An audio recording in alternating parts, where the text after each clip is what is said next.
Electoral বন্ডের নাম করে ভারতবর্ষের বিজেপির সরকার, নরেন্দ্র মোদীর সরকার, মোদীর গ্যারান্টি বলে যেটা বোঝায়, যেটা হচ্ছে দুর্নীতির গ্যারান্টি।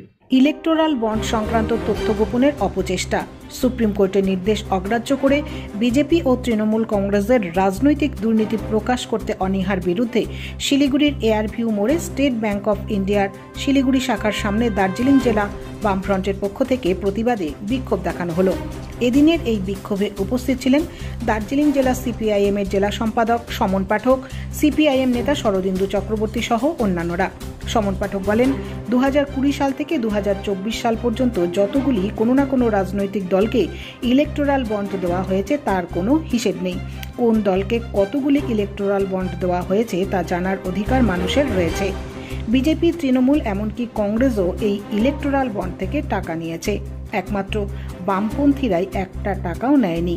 তিনি আরও বলেন, রাজনৈতিক দলগুলিকে বেআইনিভাবে টাকা দেওয়ার দুর্নীতিকে আইনি করার পদ্ধতি ইলেকটোরাল বন্ড। এই বন্ডের ফলে চরম দুর্নীতি হয়েছে, তাই এই দুর্নীতির বিরুদ্ধে আমরা বামপন্থীরা রাস্তায় আছি। আর যদি রাষ্ট্রায়ত্ত ব্যাংক হিসেব না দিতে পারে তাহলে ধারাবাহিকভাবে আমাদের আন্দোলন চলতে থাকবে। ইলেকটোরাল বন্ডের নাম করে ভারতবর্ষের বিজেপির সরকার, নরেন্দ্র মোদীর সরকার, মোদীর গ্যারান্টি বলে যেটা বোঝায়, যেটা হচ্ছে দুর্নীতির গ্যারান্টি। এবং স্টেট ব্যাংক, দুর্ভাগ্যজনকভাবে স্টেট ব্যাংক হচ্ছে নরেন্দ্র মোদী বিজেপির এই দুর্নীতির অংশীদার। ইলেকটোরাল বন্ডের নাম করে বড় বড় শিল্পপতি, পুঁজিপতিদের বেআইনি টাকা শাসক দলের কাছে যেভাবে গেছে, এবং সেটা স্টেট ব্যাংকের মাধ্যমে গেছে। আজকে যখন সুপ্রিম কোর্ট স্টেট ব্যাংককে বলছে যে এই ইলেকটোরাল বন্ডের টাকা কে দিয়েছে এবং কাকে তুমি ডিস্ট্রিবিউট করেছো, তখন স্টেট ব্যাংক বলছে এখন দিতে পারবো না। এবং সুপ্রিম কোর্ট যখন ধমক দিয়ে বলেছে যে তুমি যদি একদিনের মধ্যে এটা না দাও তাহলে তোমার স্টেট ব্যাংকের বিরুদ্ধে আমরা ব্যবস্থা নেব, আইনগত ব্যবস্থা গ্রহণ করব, তখন আজকে সেই দিন, জানি না আজকে কি করবে। এই মামলাটা করা হয়েছিল আমাদের পার্টি, ভারতের কমিউনিস্ট পার্টি মার্ক্সবাদীর পক্ষে কমরেড সীতারাম ইয়েচুরি এই মামলা করেছিলেন, এবং সেই সঙ্গে আরো কিছু সংস্থা এই মামলায় যুক্ত হয়েছিল।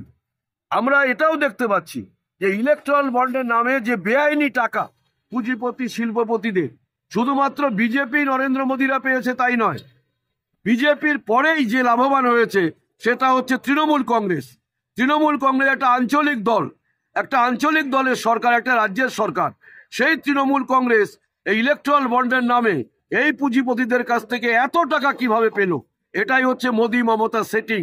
অর্থাৎ বড় বড় পুঁজিপতি, শিল্পপতিরা তাদের কালো টাকা দিয়ে, এই একদিকে নরেন্দ্র মোদী আর তার সহযোগী হিসেবে মমতা ব্যানার্জি, তাদেরকে দিয়ে এই রাজনীতিটাকে একদম কর্পোরেটের রাজনীতি, ভারতবর্ষের সংবিধান, গণতন্ত্র, মানুষের অধিকার, সংবিধান সবকিছুকে তারা একেবারে করায়ত্ত করছে, কবজা করছে। এর বিরুদ্ধে আমাদের প্রতিবাদ।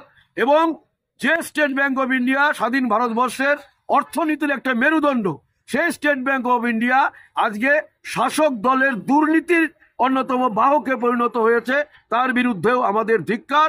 এবং ইলেকট্রাল বোর্ড 2019 থেকে যেভাবে শুরু করেছে, এই 2019 থেকে ওই মানে এই 15 মার্চ অব্দি যতগুলো 2024 অব্দি যতগুলো বন্ড কিনেছে কিংবা পলিটিক্যাল পার্টিকে ডোনেট করেছে তার কোনো হিসাব কথা নাই।